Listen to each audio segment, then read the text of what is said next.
నేనంటే నీకెందుకు ఈ ప్రేమ, నన్ను మరచిపోవెందుకు? నా ఊసే నీకెందుకు ఓ యేసయ్యా, నన్ను విడిచిపోవెందుకు?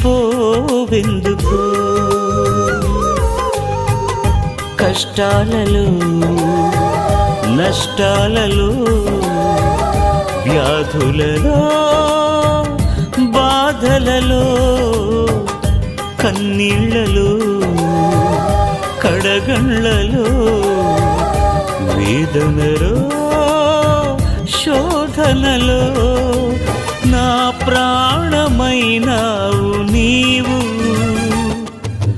ప్రాణమా నా ప్రాణ